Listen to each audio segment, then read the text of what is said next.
Hilchos Nedarim Perek Shvi, the laws of vows, chapter 7. Today we continue to discuss what happens when there are two people that aren't allowed to benefit from each other. Each one put a vow on the other. He says, I'm never going to have any benefit, derive any type of pleasure from you or your property. What are the halachas that govern the relationship between these two people? So the Rambam begins with an interesting question. Shnayim shenesra hanas kol echad mehen al chaveira. You have two people who are forbidden to derive benefit from each other. Bein beneder, bein bishvua, whether they imposed this prohibition through a vow or through an oath. Harei elu mutarin lahachzir aveda zelazeh. So what happens if one of them finds the other guy's wallet on the street? Can he return the lost object to the friend, or is that considered providing benefit? So the Rambam says they're allowed to. Why? Mipnei shehu mitzvah. Because returning a lost object is a mitzvah. And mitzvahs, as the Talmud says, lav lehones nitnu, they're not here for our satisfaction, for our pleasure. Mitzvahs we do because of our obligation to God. So when you return the lost object to the other fellow, you're not providing him benefit as much as you're doing a mitzvah which you're obligated to do. However, what if it's a place where there's an incentive to return lost objects? People pay for returning lost objects. That was the custom. Basically, this way, it would encourage people. Otherwise, you find something on the road, why should you return it? Why should you schlep it? You know you're going to get paid, so it's worth it. So now, here there's an added element here. Maybe now you shouldn't return the lost object because you're going to get paid, and that's going to be a benefit to you. So the Rambam says, you're kind of stuck. The guy will have to pay for the lost object, but you will not be able to take the payment. So what do? Yipal haschar lehekdesh. Donate the payment to the temple treasury. Because if you take the payment, you're getting benefit. If you don't take the payment, you're providing benefit. That guy also cannot have benefit from you. So what's happening is you're on a catch-22. So the only solution is to take the money and give it to the Beis HaMikdash. Halacha beis umutarin bidvarim shehem b'shutfus kol Yisrael.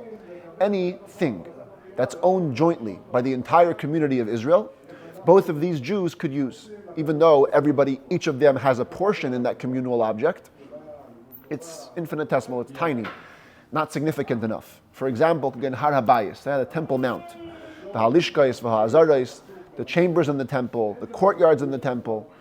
These are things that every Jew owns. Every Jew had to donate towards the temple, and so you owned a part of it. Nevertheless, it was a tiny amount, so you could both go to the temple. The Ha'be'er shebe'emtza haderech, also the well on the road. This is described in the Talmud. Every Jew 3 times a year had an obligation to take a journey to the Beis HaMikdash, Aliyah L'Regel, for holidays, Pesach, Shavuos, Sukkos. So there were some Jews who got together and said, you know what, look, all the Jews are traveling, everyone needs water on the way, so they made these communal wells, donated for or covered by everybody, and this way, whenever you're traveling, you're free to take some water and drink on your way. So these wells were owned communally. So if two people are under prohibition from benefiting from each other, they can each drink from that well.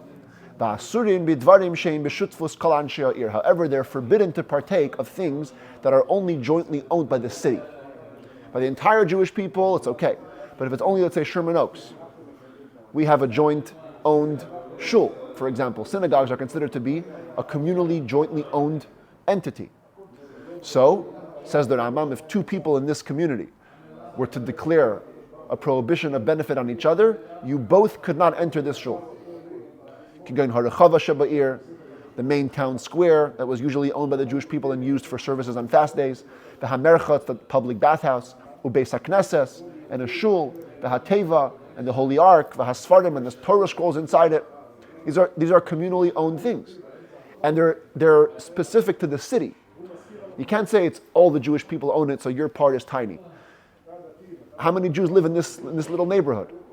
If everybody has a part, it's a much bigger part. Does the guy make a minion? Yeah, just not with the shul and not with that person. So says the Rambam, Halacha Gimel, the Ketzad Yasu Kadeshiyu Mutarin Bidvarim Elu. What do these two guys do? They want to come to shul. They want to hear the Torah read. But they can't benefit because each of the other guys owns a part in it. So what do you do to become permitted? Kol echad ve'echad mishneim koisev chelkei lanosi. So each of the two people involved in the vow should right away write as in write on a paper, write away, give away their portion to the leader of the Jewish people, or to some other guy in the city who they're not worried will ever impose a vow of prohibition, and then transfer ownership of their portion through somebody else. And this way, they no longer own it. Now it belongs to that guy. So now each of the individual people here, when he goes into the bathhouse, which belongs to the whole city, or to the shul, it turns out he's not going into the possession of his friend, rather into the possession of the other guy that he gave away his portion to. Other people's authority. Because each individual removed himself from his portion and passed it on with a gift to somebody else. If both of these people were partners in a courtyard, this is a very common scenario in times of old. You had two homes that would open into a wider space, a courtyard. And it was a shared entity. So now, what do you do if these two people, let's say one day got upset at each other, and they declared that they're going to be forbidden to have benefit from each other? What do you do with the shared space? So the Rambam says like this: if two people were partners in a courtyard, im yesh ba din chaluka, if the law of division can be applied to it. Now what's the law of division? The law of division will be explained later in the Rambam's 12th book. It means that the courtyard is big enough that were they to divide it, each person would have at least 4 by 4 cubits, about 6 by 6 feet. If the courtyard is big enough that each person walks away with 6 by 6 feet, that's called a courtyard that has the law of division applicable to it. So in this picture, it's clearly that big. So what you do is, they're forbidden to use this courtyard until they divide it. And each person will go into his portion. Because you've imposed the vow of prohibition of benefit, you have to divide the courtyard as well. So in this case, I guess we draw a line from here, going down to here. This guy can go into the right side, this can go into the left side, and that's it. But what if the courtyard is tiny?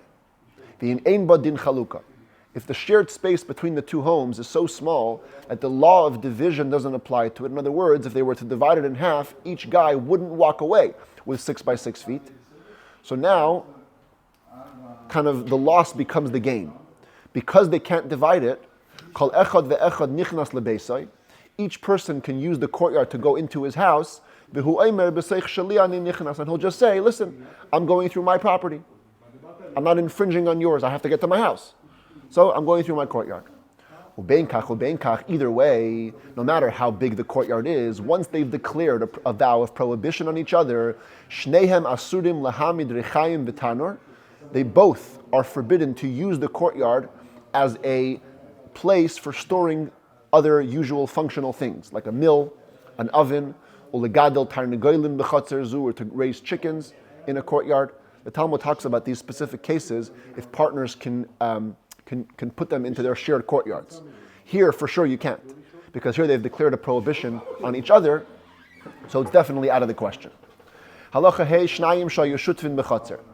Two people were partners in a courtyard, and the commentary is explained we're dealing with a courtyard that's small, cannot be divided. And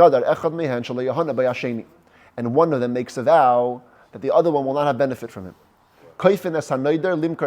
So here, since the person who made the vow imposed his vow on somebody else, so we force him to sell his part in the courtyard.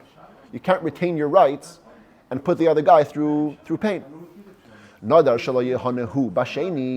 if he put himself on a vow, he says he's not going to have benefit from the other guy. He can go into his own home because he's going in through his property.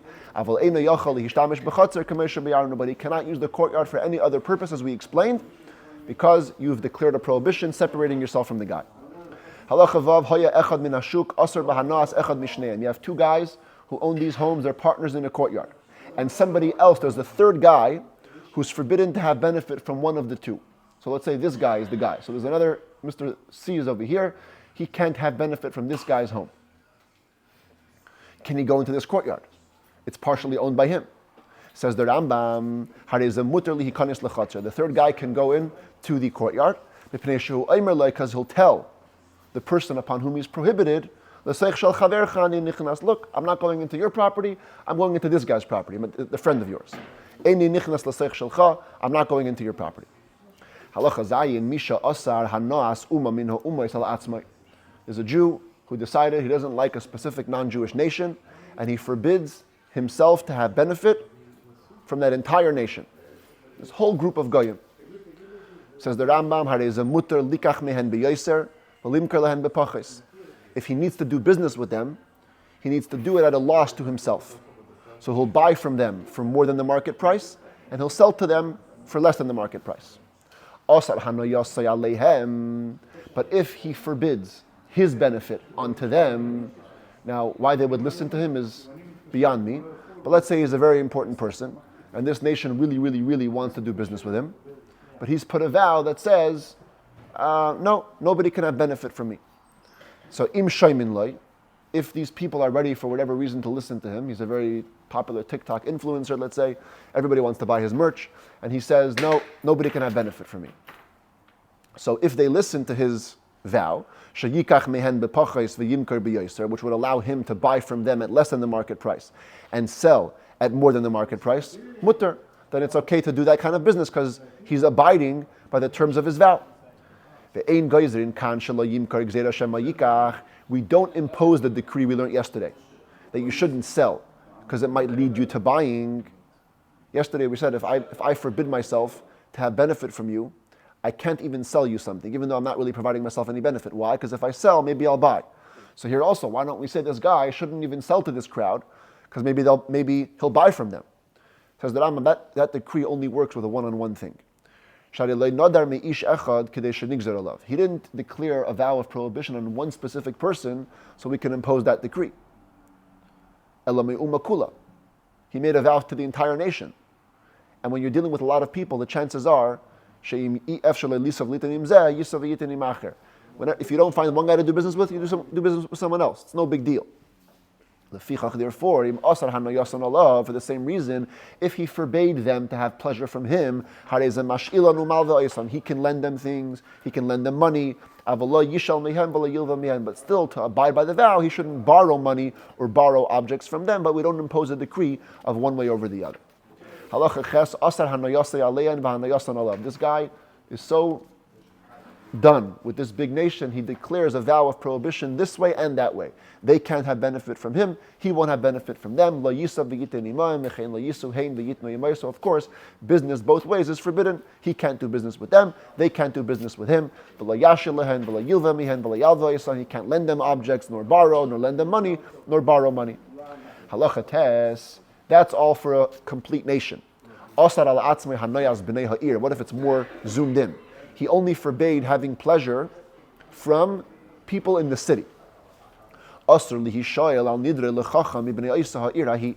initially, you cannot ask a sage from that city to release your vow, because asking the sage to release your vow will be having benefit from somebody in the city.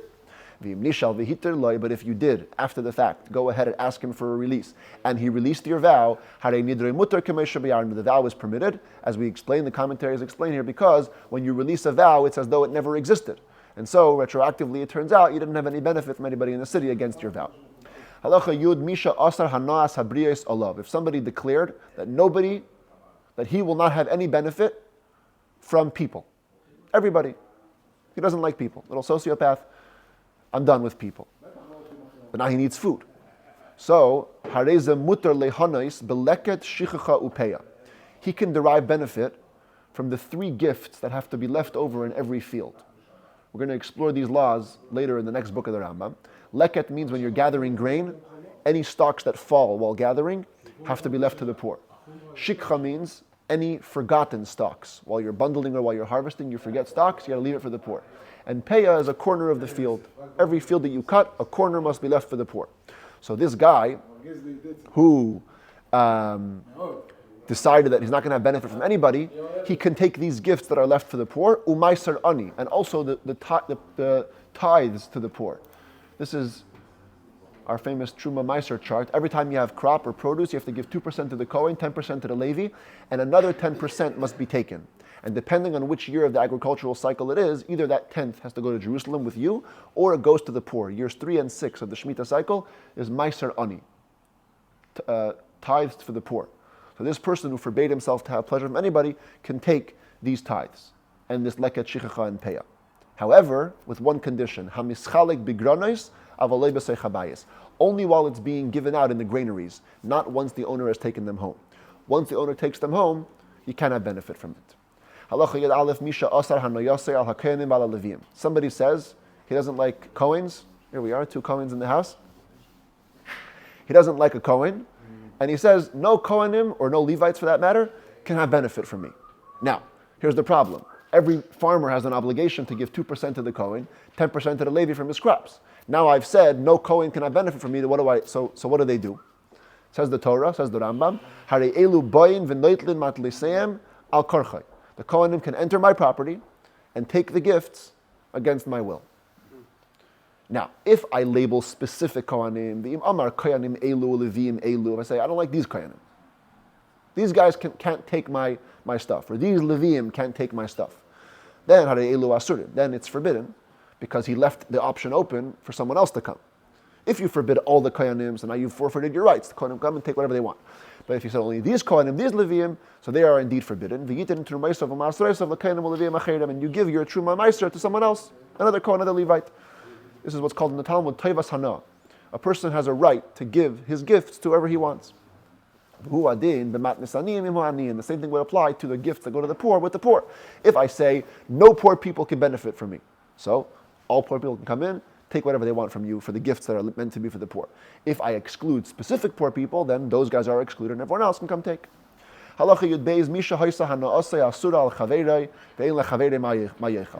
person is in a state where he has a friend who he declared he's prohibited to have benefit from him. But the guy is starving. He doesn't have what to eat. And you're the only one who can provide. It says that when you go to the local store owner, and you say, I'm stuck. This guy is forbidden to have benefit from me. I don't know what to do. If the store owner is a little smart, he gets the hint. If the store owner goes and provides this other guy with food and gets the bill paid by the original person who made the vow, it's permitted. Halacha Yud Gimel, what if it's not food at issue, but some other need? If this guy needed to build a home or fence a fence, so they or harvest his field, so the guy who made the vow of prohibition went over to workers and he said, listen, this guy is forbidden to have benefit from me. I'm the chief construction guy, I don't know what to do. He needs to build his house. And the workers get the hint. The workers go and do the work for the guy, and they come back to the original person who made the vow. And he pays them. It's allowed. Why are both of these cases allowed? Providing food through a circuitous route, a roundabout way, or providing a service. Because when he pays the bill, he's simply paying a debt. We already explained yesterday that when someone's under a vow of prohibition of benefit, then you're allowed to pay their debts. That's not called providing benefit. 2 guys are walking in the desert, don't have what to eat, and it happens to be that each prohibited from having pleasure to the other. So if there's a third guy in the picture, simply hand off the food to the third guy, and he'll give it to the guy who's prohibited to have benefit from it. But if there's nobody there, the person should put the food out on the stone and say, this food is declared ownerless to whoever wants, and that guy will take the food and eat it, and he'll have gotten it from hefker, from ownerless possessions. The person gave a guy a gift, but it's clear that his intention is to be able to also feed another guy who's under a vow of prohibition. The Amar Lo, he tells the recipient, I'm giving this feast to you as a gift, but I want the third guy who is forbidden to have benefit from me to come eat with us. It's forbidden, because it's clear that it's also to include him. Not only that, even if he gave him the feast with no stipulation. And then he says later, what do you think we bring in the other guy who's forbidden to have benefit from me? Maybe he comes eat lunch with us too. If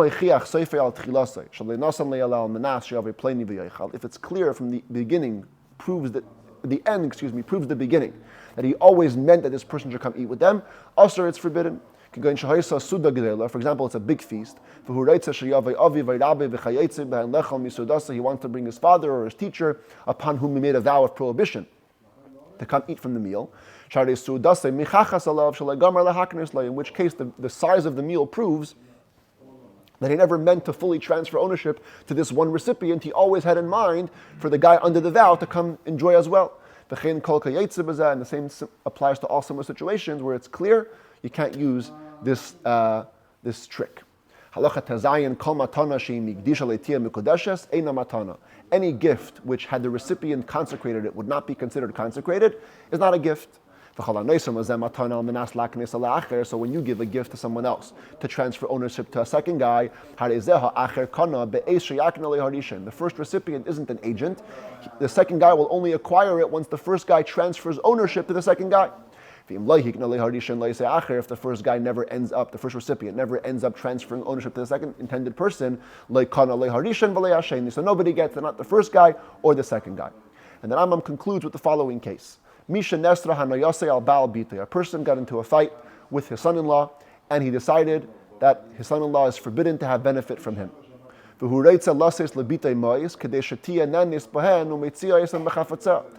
the father is still a father. He still feels for his daughter. He wants to give his daughter money so she can use for her own things. Now, usually when a wife acquires something, it goes right to the husband. In this case, it cannot be, because the husband is forbidden to have benefit from the father-in-law. So what do? The father-in-law should give, or the father of the daughter should give money to his daughter and tell her, I'm giving you this money as a gift. And he uses both an exclusionary and an inclusionary term. First he says, I don't want your husband to have any authority over them. Ella, rather, I want you to specifically use it for food or for clothing. Then that's okay, because you've excluded the husband and you've given a clear purpose. Even if you only did the first part. I'm giving you the money on condition your husband doesn't have any possession over them. And then he uses an inclusionary term which is non-specific. He says, do whatever you want with them. He doesn't say food or clothes. That's still good enough. The husband doesn't acquire it. And indeed, whatever she wants, she can do with the money. But if all the father does is gives the daughter money, and he tells her, I'm giving this to you on condition that your husband doesn't own any of it. And he never specifies that the gift instead should be for something specific or even for something general, whatever she wants. So immediately, because he's never taken away fully the ownership from the husband does acquire that money, insofar as at least eating the products of whatever that money will produce. It's forbidden because the person is forbidden to have benefit from the father-in-law. But by Torah law, the object transfers. So what do? The commentaries say you should buy something that could bring more income, and then, while the article itself will belong to the wife, the income will belong to the husband. That wouldn't be considered the father-in-law providing benefit to the son-in-law.